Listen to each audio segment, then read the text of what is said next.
I'm continuing on today about the story of the Magi, and I'm reading from Matthew 2, verses 9 to 12, and I'm reading from the Passion Translation. And so they left, and on their way to Bethlehem, suddenly the same star they had seen in the east reappeared.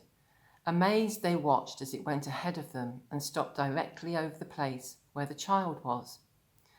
And when they saw the star, they were so ecstatic that they shouted and celebrated with unrestrained joy.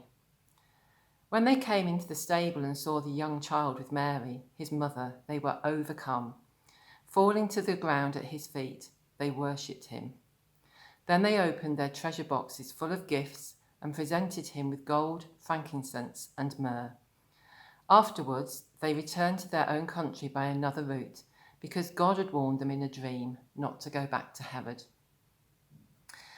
For me, the story of the Magi, or the three wise men, is a parallel to how we come to find Jesus and how we travel on with Jesus. These Magi left their country because they'd seen something. They were inquisitive about something. They didn't fully understand. They didn't quite know what they were expecting or where exactly they were going.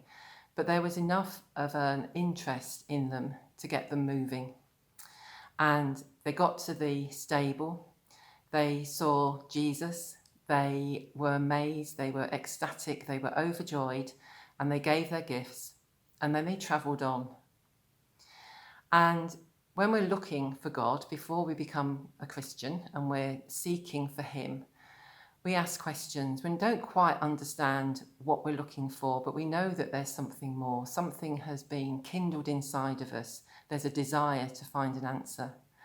And when we find that answer, when we meet Jesus, when we ask Jesus into our lives and he becomes our saviour, we are ecstatic and we are overjoyed. But our story doesn't finish there. Just like the Magi, we are called to move on and to travel onwards and to travel forwards.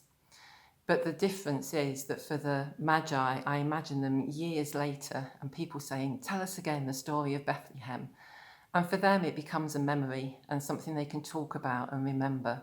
But for us, we have Jesus walking with us every single day for the rest of our lives. It's an amazing, exciting adventure.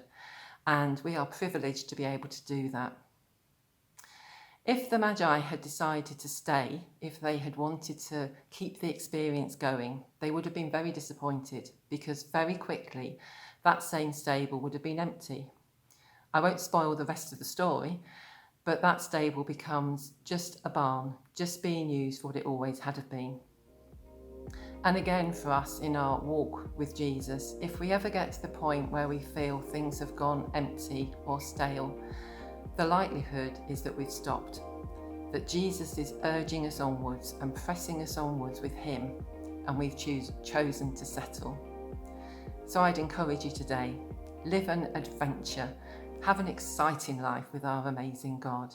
Go on a journey, refuse to settle.